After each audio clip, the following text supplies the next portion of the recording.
Assalamualaikum warahmatullahi wabarakatuh. Kembali lagi di channel Mata Batin. Di cerita kali ini saya akan membawakan cerita dari tulisan Berbagi Cerita. Untuk cerita yang saya bawakan yaitu berjudul Tawa Ratih Si Hantu Penasaran. Dan sebelum kita lanjut ke cerita ini, jangan lupa tekan tombol like dan jangan lupa tekan tombol subscribe dan jangan lupa nyalakan juga lonceng notifikasinya agar tidak ketinggalan cerita-cerita horor selanjutnya di channel ini. Buat teman-teman yang ingin membaca langsung ceritanya, silakan langsung saja kunjungi link atau langsung cari di Twitter Berbagi Cerita. Hujan deras mengguyur kota Solo sore itu. Langit gelap gulita seolah menyembunyikan sesuatu di baliknya. Seorang pemuda bernama Adi baru saja tiba di rumah barunya. Rumah itu cukup besar, namun terlihat suram dan menakutkan. Cat luarnya yang sudah pudar membuat rumah itu semakin menakutkan. Apa aku tidak salah alamat ya? Gumam Adi cemas. Dia memeriksa alamat di tangannya sekali lagi. Ternyata benar ini rumahnya. Adi menelan ludah, kemudian dengan berani dia membuka pagar besi tua yang berkarat itu. Deritnya yang memekakan telinga seakan menambah kesan mistis di sekitarnya. Hujan semakin lebat saat Adi memasuki halaman rumah. Rumput-rumput liar telah tumbuh seperti hutan belantara. Tanaman hias yang dulu indah kini tak berbentuk lagi. Tangga menuju pintu depan tampak rapuh seolah bisa roboh kapan saja. Dengan perasaan was-was, Adi mendorong pintu depan rumah tua itu. Pintu berderit memecah kesunyian malam. Selamat datang di rumah baruku, gumam Adi ngeri sambil melangkah masuk ke dalam kegelapan. Malam semakin larut saat Adi mencoba tidur di kamarnya. Hujan belum juga reda di luar sana. Malah semakin lebat disertai angin kencang. Adi sudah hampir terlelap ketika tiba-tiba dia mendengar suara aneh di lantai bawah. Krek, krek. Suara seperti langkah kaki terdengar menaiki anak tangga satu persatu. Jantung Adi berdebar kencang. Dia meyakinkan diri bahwa itu hanyalah suara akibat hujan dan angin. Tapi tak lama kemudian, suara ketukan pintu kamarnya terdengar pelan. Siapa di luar? Tanya Adi gagap. Tak ada jawaban. Ketukan terdengar lagi, kali ini lebih keras. Dengan bermodalkan nyali sedikit, Adi beranjak turun dari tempat tidur. Dia menyibak tirai jendela dan terkejut bukan main. Dilihatnya sosok bengis berambut panjang bergelayut di luar pohon yang bergoyang ke sana kemari tertiup angin. Sosok itu menoleh dan Adi menjerit keras sampai terbangun dari mimpi buruknya. Hujan telah reda dan fajar mulai menyingsing. Apakah yang barusan hanya mimpi? Ataukah kejadian nyata yang akan menandai awal mula teror gaib di rumah tua itu? Malam berikutnya, Adi sudah tidak berani lagi untuk tidur sendirian di rumah besar itu. Dia menghabiskan waktu di kamar sambil membaca buku, berharap fajar segera datang. Tapi takdir berkata lain. Tengah malam, Adi mulai merasakan hawa dingin yang menusuk tulang. Srek, srek, srek. Suara itu terdengar lagi dari luar. Kali ini lebih jelas dan dekat. Adi mengintip dari jendela dan terpaku. Di halaman belakang rumah, sesosok wanita tua berpakaian lusuh berdiri di bawah sinar bulan purnama. Rambutnya yang panjang berwarna merah, pudar, terurai hingga lutut. Kulitnya yang pucat bagaikan mayat hidup. Tapi yang paling menakutkan adalah matanya. Sepasang mata kelam menusuk tajam ke arah jendela kamar Adi.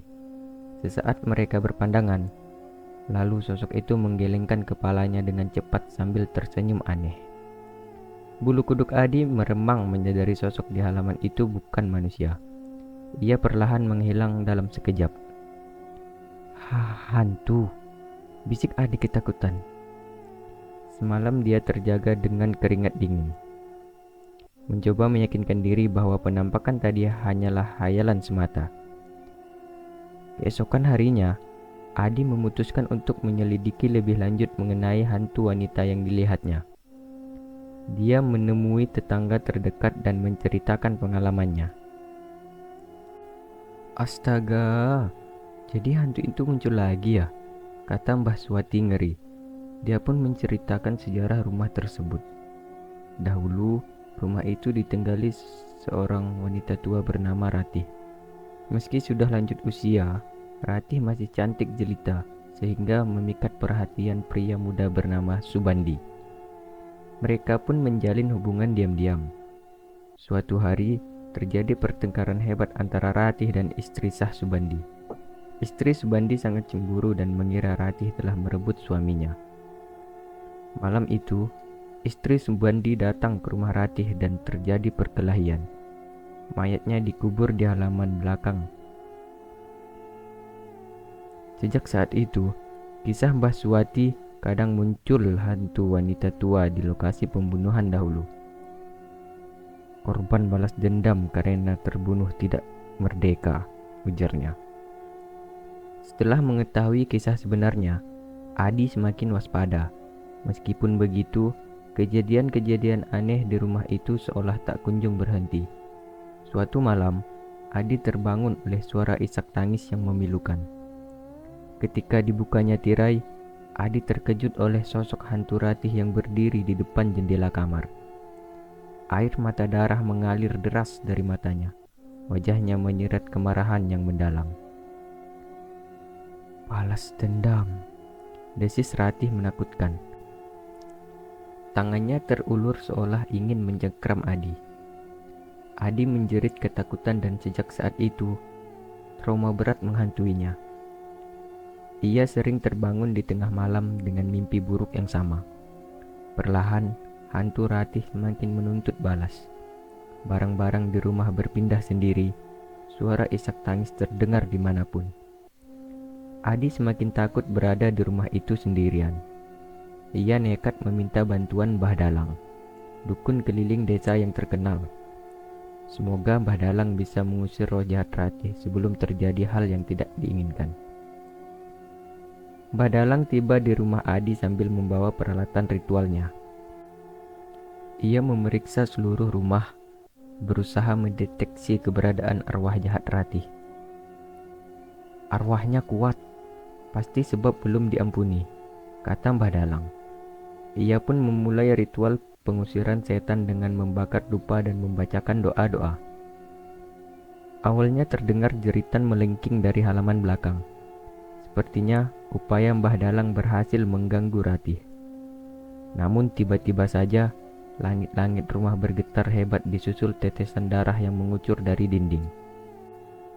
Arwahnya bangkit, kita harus segera pergi, teriak Mbah Dalang panik. Tapi terlambat, pintu dan jendela rumah telah terkunci rapat oleh kekuatan gaib. Dari lantai atas terdengar isak tangis menyeramkan disertai tawa mengejek. Sosok hantu Ratih muncul perlahan dengan wajah menakutkan, penuh luka dan darah. Ia melayang turun sambil merentangkan tangan berduri. Tidak, teriak Adi dan Mbah Dalang hampir bersamaan. Upaya terakhir Mbah Dalang pun gagal. Hantu Ratih kini semakin liar dan tidak terkendali. Sejak upaya Mbah Dalang gagal, hantu Ratih semakin mengganas. Tidak hanya mengganggu Adi, tapi juga penduduk sekitar yang berani mendekat ke rumah itu.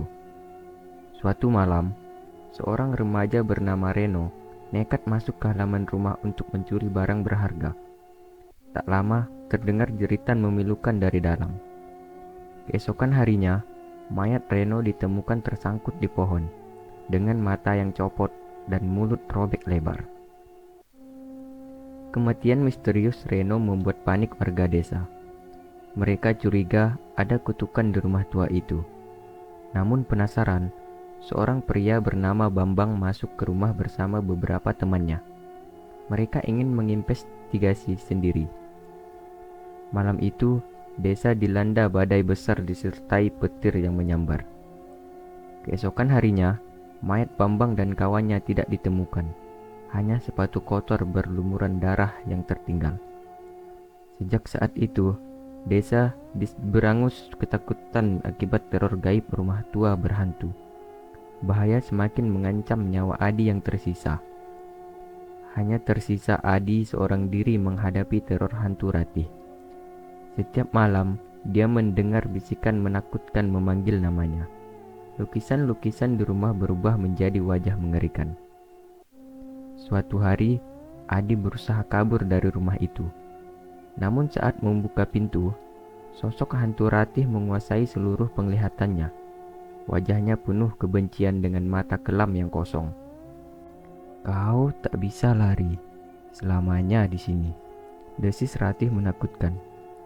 Tiba-tiba rumah berguncang hebat disertai gemuruh yang memekakkan telinga. Atap berubah menjadi lubang menuju kegelapan. Tangan-tangan pucat menarik Adi ke bawah. Keesokan harinya, rumah tua itu telah menjadi puing yang suram. Mayat Adi tak ditemukan, hanya sebuah kuku wanita yang tertinggal. Desa pun sepi, tak ada satupun yang berani mendekat bekas rumah itu. Kisah menakutkan telah usai, menyisakan misteri di balik rumah tua berhantu.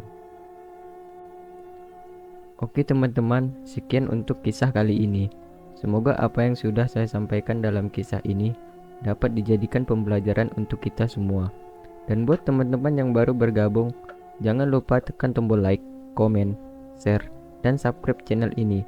Dan nantikan kisah-kisah horor selanjutnya hanya di channel Mata Batin. Wassalamualaikum warahmatullahi wabarakatuh.